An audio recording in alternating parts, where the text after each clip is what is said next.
kita mulai pembelajaran, coba dibacakan doa. Doa dipimpin oleh Farel. Coba dipimpin doanya Farel.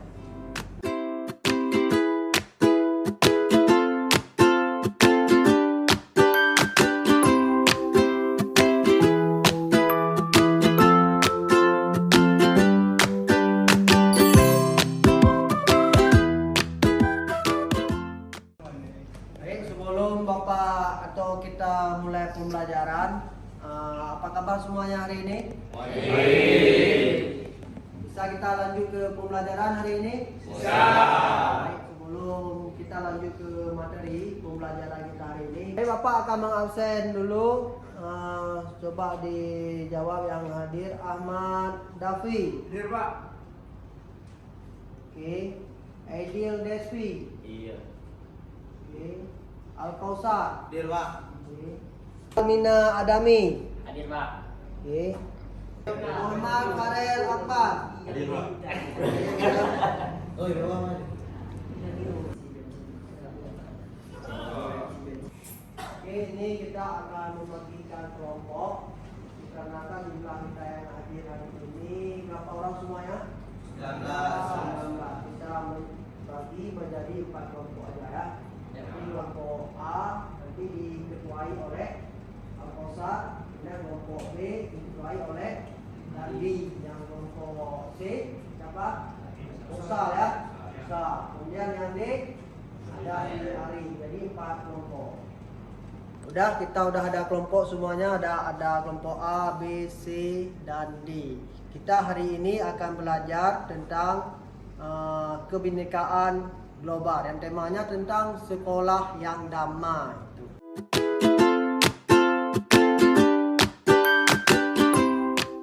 Baik, kita hari ini akan belajar tentang pembelajaran yaitu kebinekaan global.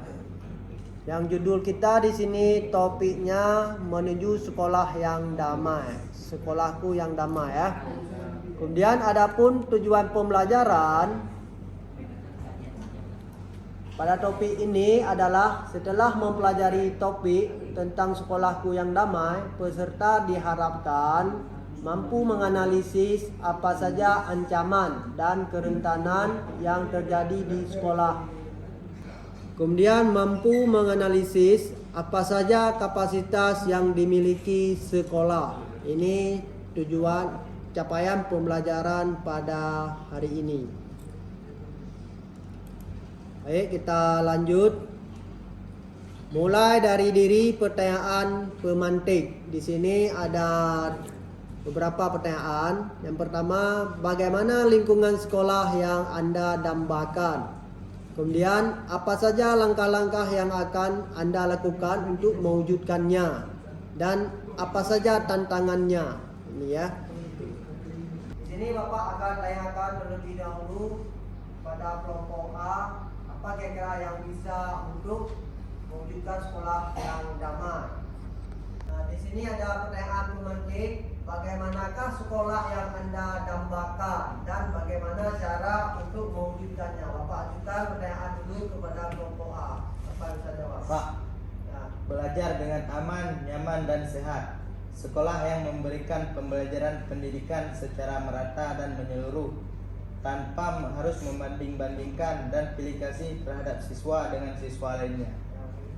Berarti pembelajaran harus merata, kemudian tanpa membanding-bandingkan siswa antara siswa satu dengan siswa yang lainnya. Ya, barangkali di kelompok yang lain ada yang bisa menjawab lagi di kelompok B, bagaimana sekolah yang ingin didambakan dan bagaimana cara untuk mewujudkannya. Saya Pak, pembelajaran menyenangkan. Proses pembelajaran di kelas maupun di lab yang menyenangkan dan betah berada di dalam ruangan belajar untuk mengikuti pembelajaran.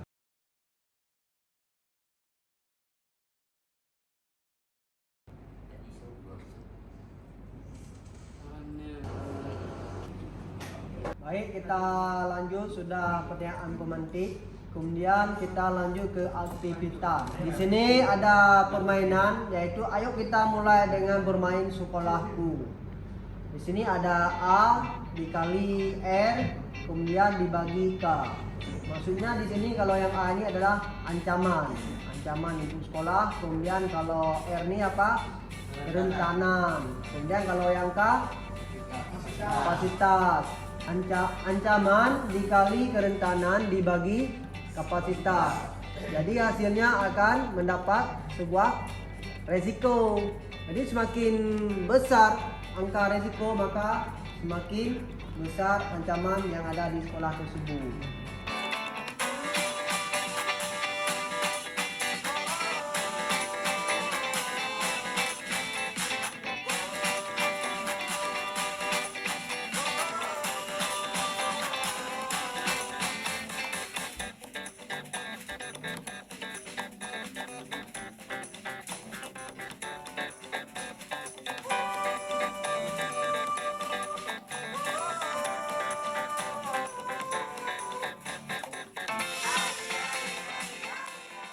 Sebelah kanan, Pak. Sebelah kanan nih. Iya, Pak. Oke. Dia mana lagi? Kanan dong, Pak. Kanan lagi. Ini dilihat satu. Oke. Ambil mana? Ini. Nah, yang itu, Pak.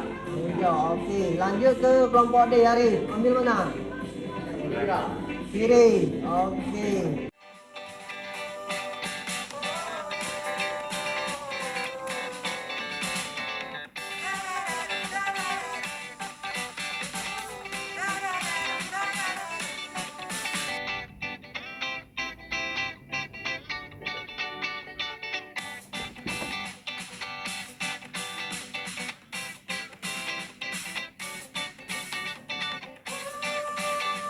Kelompok C skornya 1, yang kelompok D Arif skornya 0,5. Berarti di sini sekolah yang paling kecil resikonya adalah kelompok B sama D, karena angkanya paling kecil. Ya. Ya. Baik, kita lanjut. Ini refleksi dari permainan sekolahku tadi. Dari permainan tadi coba didiskusikan dan renungkan beberapa pertanyaan berikut ini. Ini refleksi yang pertama. Pertanyaan yang pertama, bagaimana perasaan Anda setelah menyelesaikan permainan tadi? Ini Bapak lemparkan ke kelompok B. Siapa yang bisa menjawab? Saya, Pak. Coba. Tidak mudah untuk mewujudkan sekolah yang damai. Perlu kolaborasi dalam mengatasi setiap tantangan dan ancaman. Pertanyaan yang kedua, apa yang harus dikuatkan untuk mengurangi resiko? Ini Bapak tanyakan ke kelompok C ya. Siapa yang bisa menjawab di kelompok C? Saya, Pak. Nah, Sekolah yang mampu mengelola semua kapasitas dan meminimalisir. sudah. Kemudian kita lanjut ke konsep 1 di sini untuk menjaga sekolah tetap damai. Nah, sekolah damai itu adalah sekolah yang aman, nyaman, menyenangkan dan menciptakan budaya yang damai. Nah, untuk menjaga kedamaian sekolah kita harus tetap meningkatkan kapasitas K dan mengurangi kerentanan R. Dengan demikian resiko lebih menjadi kecil. Sudah, tadi kita udah siap konsep 1 yaitu menjaga sekolah tetap damai. Nah, sekarang kita lanjut ke slide berikutnya yaitu konsep 2 tentang kerentanan perundungan.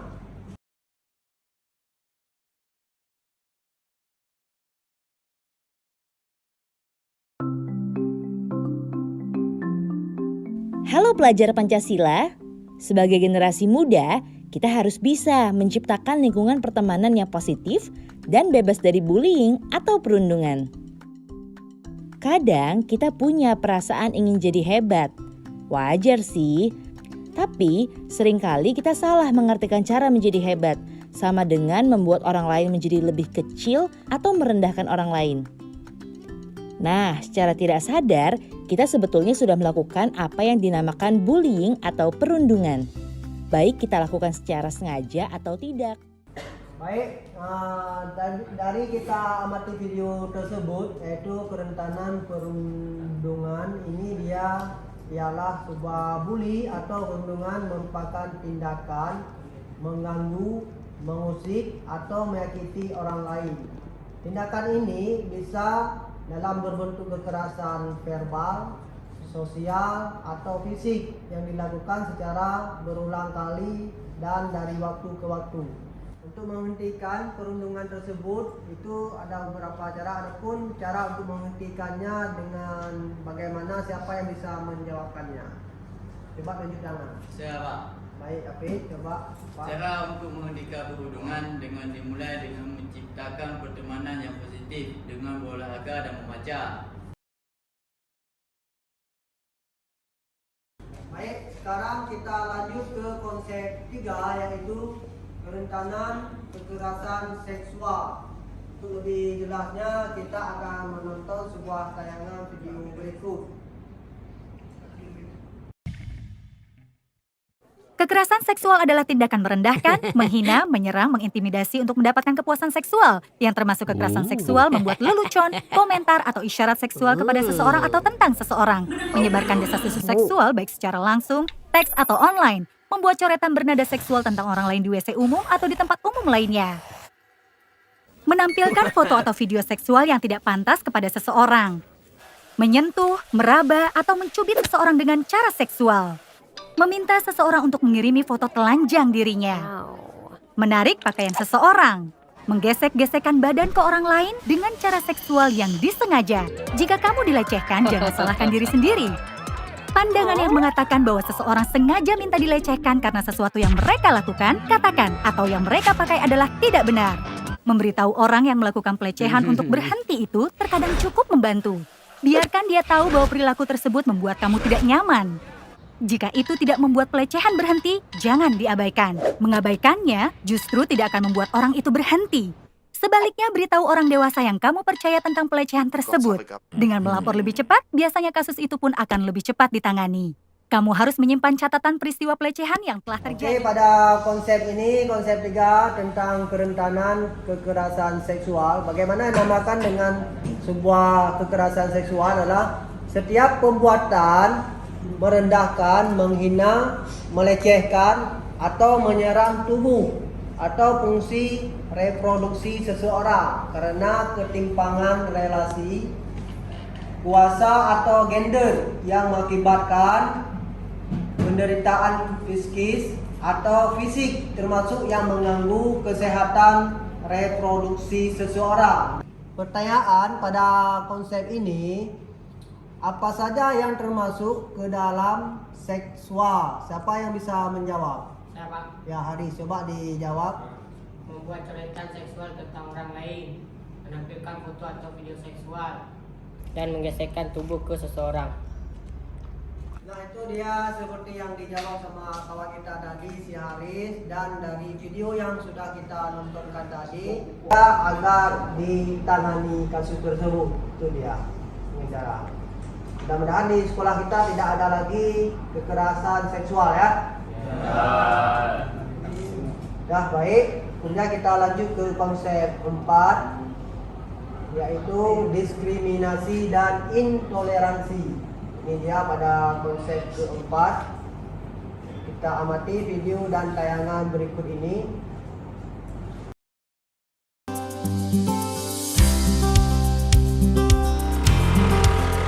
Sekolah adalah tempat anak-anak kita belajar tentang kehidupan, termasuk mencintai keragaman.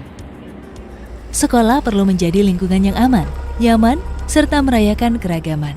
Sehingga setiap peserta didik, apapun identitasnya, bisa belajar tanpa diskriminasi dan intoleransi. Upaya pencegahan kekerasan termasuk diskriminasi dan intoleransi menjadi mandat Permendikbudristek nomor 46 tahun 2023. Tentang pencegahan dan penanganan kekerasan di lingkungan satuan pendidikan. Upaya pencegahan apa saja yang bisa kita lakukan? Ada 3 aspek strategis di mana Dinas Pendidikan dan Sekolah dapat berkolaborasi memperkuat upaya pencegahan diskriminasi dan intoleransi, yaitu penguatan tata kelola, edukasi, serta penyediaan sarana dan prasarana. Baik, pada konsep keempat ini tentang diskriminasi dan intoleransi, di mana setiap perbuatan, Perbuatan kekerasan dalam bentuk pembedaan, pengecualian, pembatasan atau pemilihan berdasarkan suku etnis, agama, ras, dan warna kulit. Ini dia tidak boleh kita membeda-bedakan. Misalkan dari agama satu dengan agama yang lain, kemudian suku yang satu dengan suku yang lain. Di ke mana? Suku apa aja di sana? Ada yang dari? Ada Padang, Jawa, Jawa. Itulah dia perbedaan antar suku. Untuk mencegah ada beberapa hal tentang diskriminasi yang dilakukan, yang dapat dilakukan. Ada beberapa aspek, mungkin barangkali di antara siswa sekalian ada yang bisa menjawab tentang pencegahan tersebut. Siapa yang bisa menjawab? Saya Pak. Muhammad Rehan, coba dijawab. Penguatan tata kelola. Berbagi kegiatan. Toleransi ya, ada 3 di sini seperti yang sudah disampaikan oleh kawan kita Muhammad Rehan. Yang pertama ada penguatan tata kelola, ada edukasi dan penyediaan sarana dan prasarana. Ini berdasarkan dari video tayangan yang sudah kita nonton tadi. Kemudian melalui penguatan kelola edukasi, penyediaan sarana dan prasarana akan menciptakan lingkungan belajar yang inklusif dan kebinekaan yang aman bagi semua.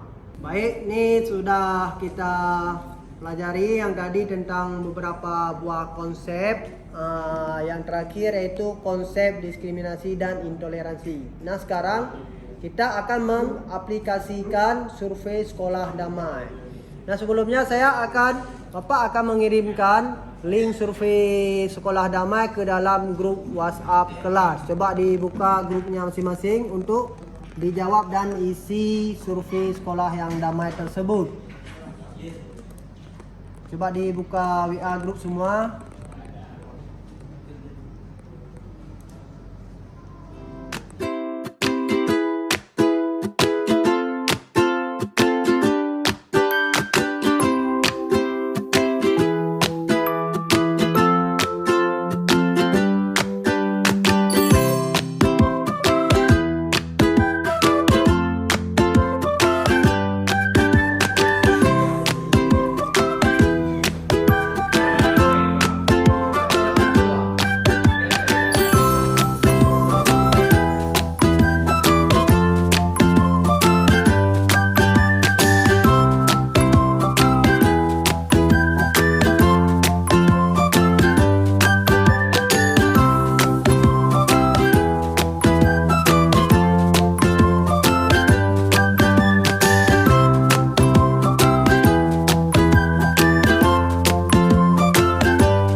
Berarti dari hasil survei tersebut yang sudah diisi tadi akan kita rumuskan ke dalam sebuah instrumen survei sekolah damai.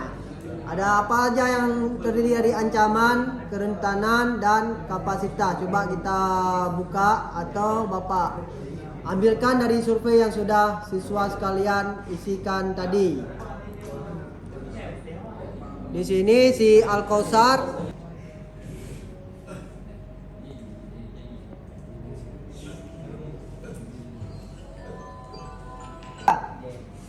siswa sering mengejek, ini sama surveinya juga warna kuning. Kemudian bullying 1, Siswa sering mengejek teman, ini juga warna kuning. Kemudian tingkat keamanan sekolah, siswa sering mengejek teman yang lain. Kemudian siswa sering mengejek juga. Di sini berarti ada kerentanan berapa? Pintu pagar, bullying, perundungan secara diam-diam, tingkat keamanan sekolah yang rendah, masih sering membuli, bully ini sama ya. Berarti di sini ada berapa ancaman? Pintu pagar tidak ditutup. Ini Bapak rasa kalau di sekolah kita nggak ada, pasti ada pagar ya. Ada pagar, kemudian gerbangnya selalu ditutup dan ada security-nya. Kemudian tingkat keamanan sekolah yang rendah. Berarti di sini ada berapa? Kuning, hijau, 2, 4, 5. Ada 5 ancaman. Ancaman ada 5. Kemudian kerentanan. Percekcokan antara siswa banyak yang berkelahi, terjadi pencurian, siswa belum belajar disiplin, bolos dan berkelahi di sekolah nih sama dengan yang di atas. Tajam tuh. Tajam nih trip.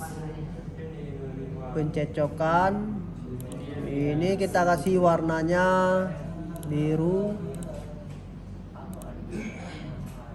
Tidak ada pandang bulu, siswa bebas keluar. Kemudian ada bullying. Di sini ada 1, 2, 3, 4. Ada 5 ya. Kerentanan ada 5 juga. Kemudian kapasitas. Kapasitasnya ada berapa? Pagar, adanya pagar sekolah. Sebagai sekolah ramah anak. Kemudian perlu kerja sama guru dan antar siswa. Adanya pagar sekolah nih sama dengan yang di atas. Kemudian melatih dan membiasakan siswa untuk disiplin, keahlian siswa, mengedukasi dan mendisiplinkan peserta didik. Ini sama yang di atas juga. Kuning. Itu disiplin. Disiplin. Juga kuning, pagar sekolah, adanya pagar sekolah yang sangat nyaman. Sekolah ramah ini kasih warnanya warna hijau. Sekolah ramah, pagar sekolah yang aman. Pagar sekolah ini sama.